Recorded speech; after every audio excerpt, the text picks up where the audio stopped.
Part 2 of my evil overlord list. Explanation. Number 11. I will be secure in my superiority.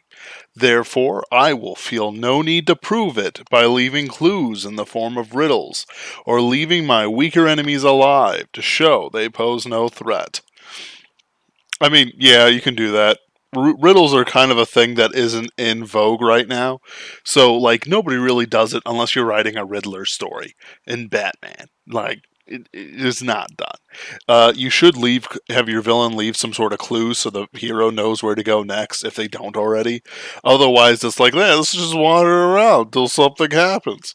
Uh, you know, Lord of the Rings gets a lot of flack for their 3 chapters of walking through Rohan, but those guys knew where to go and they were tracking them down, and so there was hints and whatnot. Or leaving my weaker enemies alive to show they pose no threat.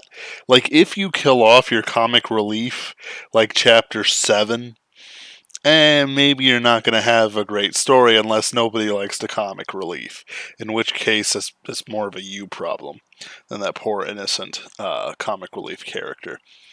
Number 12. One of my advisors will be an average 5-year-old child. Any flaws in my plan that he is able to spot will be corrected before implementation. So it's going to go something like this. So, Daddy, I don't know where I am. Where's Mommy? Listen, kid, I'm going to kill all the Ewoks. What? That's right. I'm going to kill all the Ewoks. Daddy, no. Why? Well, I want to make a really nice coat. It's like, the problem with that is that it's still going to be a 5-year-old. If I don't want to meet the 5-year-old who's like, so what are you going to do? I'm going to blow up the moon. Why? Uh, mm, uh, that's not going to happen. Why do you want to blow up the moon? So that the tides change and my property becomes beachfront property. And it's like at the certain point when you're like planning to blow up the moon, the opinion of a 5-year-old shouldn't really matter. And honestly, if your villain is so insecure that a 5-year-old can like convince him to not do it, I don't think you really will have a compelling villain to talk about it. Now, don't get me wrong. If you have like some sort of gothy 11-year-old going around, who's like super evil and super practical, that works. But like some 5-year-old, it's like, all right, kid, I'm going to unleash my orc hordes on the world and they're going to rape and murder their way through it. Then, Daddy, what's rape? Um um it's one of those things. Oh my goodness. Oh, it's allergy season in St. Louis. By that I mean it's time in St. Louis. It's always allergy season. I don't have allergies, but something flew up my nose. Um, Literature. Hold up. Oh yeah. Just get that. Get that. I always like to make that joke. And then it's just going to be awkward. Like it's one of those things where it's like, yeah, sure, you can do this. You can do this quite literally, but if that kid isn't a hot serial killer wannabe mess by the end of it, your villain's not that evil. Number 13. All slain enemies will be cremated, or at least have several rounds of ammunition emptied into them, not left for dead at the bottom of the cliff. The announcement of their deaths, as well as any accompanying celebration, will be deferred until the aforementioned disposal. You can do that, but it's not fun. I mean, let's be real. If you want your hero to survive, you can pump as many bullets as you want into them and they'll survive. I mean, Dresden, from like the Jim Butcher's Dresden files, has had everything short of being steamrolled. Um, you know, has he been steamrolled? No. I don't think so anyway. and he's survived. Like it's not a question of the volume of fire, it's whether or not you're willing to let your heroes live through it. If you are, then sure, as long as you don't blow their brains out. And even then, if you got a phoenix down, it'll work out. Like, but then again, if you make them live through that, there's no stakes, there's no tension. If he can live through, 50, 38 caliber rounds or something stupid like that, he can live through the Dark Lord's little holdout pistol. It's you got to be careful with this trope, because otherwise you'll ruin your tension, or you'll just have to end the book because you killed your hero. 14. The hero is not entitled to a last kiss, last cigarette, or any form of last request. That's like the equivalent of going bad match in chat after playing a video game. Like, you can do that with your villain, but he better be the type of villain to do that. If you have like a super honorable villain, he's going to grant a last request, like a cigarette or something like that. You know, that's how it is. Like, character is character. If you violate the character, if the super honorable dude goes, no, I'm just going to kill you, he better be like the super practical guy over his honor. If he isn't super practical over his honor, it's not going to make sense, and it's going to ruin their suspension of disbelief. Then we have, let's see here. Number 15. I will never employ any device with a digital countdown.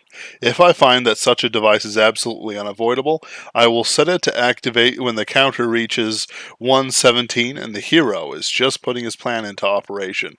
So that just means your hero is going to get it at 118. Countdowns are created for the tension rising thing that they can do. They rise tension. It's like do, do, 10, 9, 8, 7, 6, 5, 4, 3, 2, 1. Boom. So having something like that, is practical, is like crazy prepared, but either the heroes have to know about it, or it has to not matter in the end. Number 16.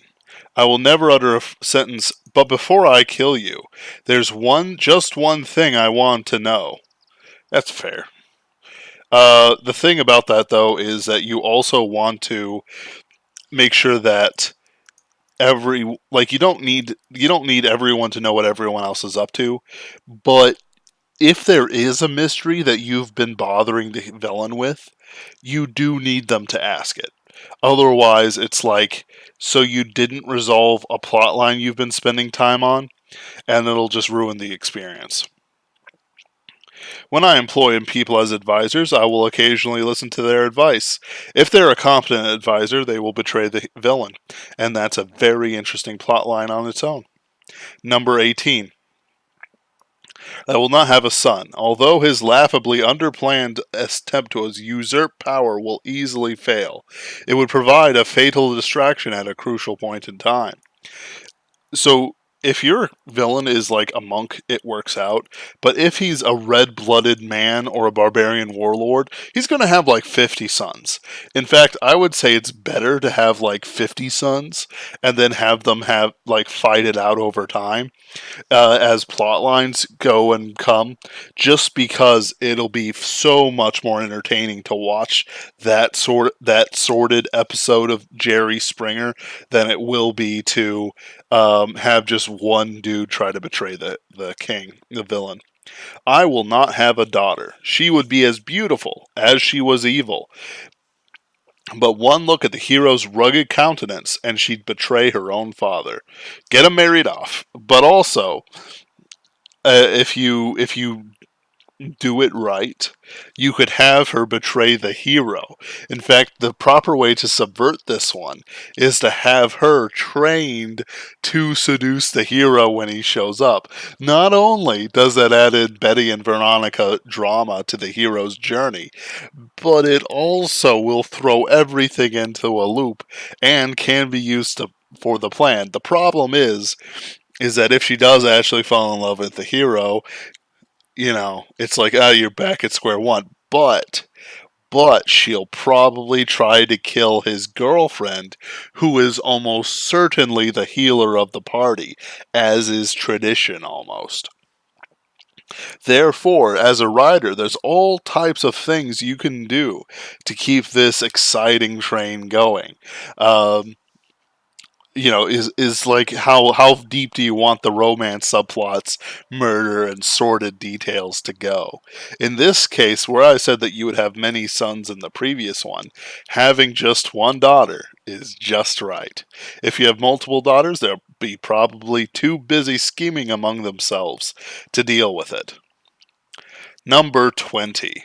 Despite its proven stress relieving effect, I will not indulge in maniacal laughter. I hate that word to say, actually. It's a great word, maniacal. Maniacal. I can't do it. When so occupied, it's too easy to miss unexpected developments that a more attentive individual could adjust accordingly.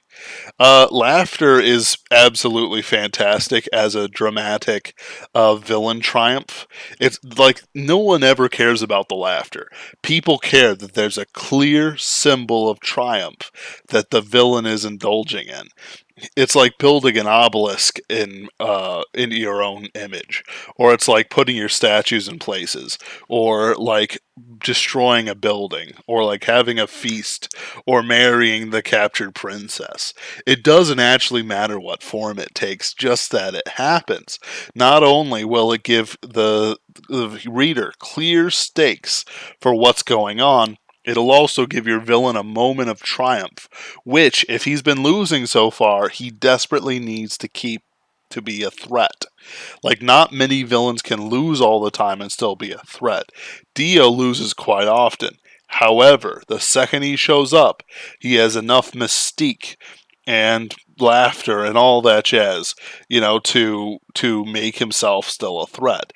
Then there's not that he's a real laugher, but he does have that arrogant streak on him. Um, I've seen, I've seen some like one of those like I think it's DreamWorks movie or whatever. The guy like breaks out in an evil laugh while he's winning, and it's like, yeah, that's deserved. And they were playing with the trope directly. Um, what's another one?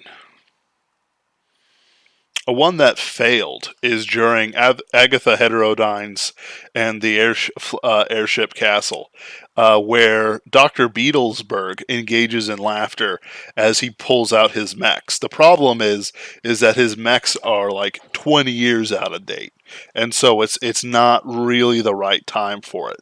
However, when he does, it gives a moment where you think he's in control. But then what you do is you bring it around so that no, Dr. Beetle, your mechanical army was the best in the world when they were new. And then Klaus Wolfenbach's forces just wreck the Dr. Beetle Tarsus's uh, me- mechanical army. Um, let's see here. What's another one? Mad laughter is something completely different. So there is an overlap with mad laughter. Like I've had times when I've just like started laughing due to stress or something like that. It's a known stress reaction. Then there's also things like um, madness, triumph. Like super, when you have super big swings of emotion, like you can laugh your way through it. And your villain should have all the human range of emotions, unless he has killed his emotions or ripped them out of himself, in which case they should take the form of a waif who's trapped in one of the dungeons. They're never sure what to use her, but then she combines in. Anyway, and it's like a super strange reaction. Um, Palpatine had a kind of cackling, mad laughter. Unlimited power! It's sort of like a similar thing as laughter. It's a moment of triumph for him, even though he wasn't unlimitedly powerful. He was still there. Um, there's something else. I feel like I need one more example. Um, Mad Laughter and Sheik of Mars. I actually have a scene where Prince Al Shah is laughing madly because he has gone mad after being abandoned in the shelters and forced to eat rotting food to survive. Um, because, of course, I'm bringing him down into normal space. Um, it's one of those things where, it's how do I want to put it? It's like it's appropriate for the character. He was always a little mad, and so now it's just he killed his own father, and now he's like half bleeding to death, and he's sitting on the throne like, dude, I'm the king now, and it's like, dude, your city's fallen. You gotta give up. We gotta get you help. But that's its own thing. Mad Laughter shows up in Agatha Heterodyne quite a bit, but it's different. It's more like a mix between mad and triumphant laughter, and that's the ones that really. Oh, there's also Defiant Laughter, the last one. This is mostly a hero trope. I know John Carter and a few other places, especially pulp heroes, have done it, and it's usually a shock of like, ha! You think these chains can hold me, villain? Or it's like, you think you've had me cornered, ha ha! It's very dashing. It raises the spirits, and it introduces a lightness to the tension. The tension hasn't gone away. However, while your hero faces, not that we're really talking about heroes, he's facing, he's swashbuckling. It's like, haha, you who are brave enough, step forward and I'll see your blood first. Haha. It really works out. And it's like, so you still have the tension of a fight scene. You still have him with his back to like the airship's edge. Like if he takes one step wrong, he'll fall into the depths. But then it's like he's carefree, but you know that every whipcord of his thews are standing out straight to defend himself against potential villains. And that sort of covers the second part. There's going to be 10 parts in all. I'm really excited. Um, as I go through it, do comment on these videos if there's something specific that you want to know or you would like me to look at. I'm always willing to take requests. Thank you so much, and I hope you have a wonderful rest of your evening. My name's Ben Wheeler, and you're all wonderful. Check out the links down below. Goodbye.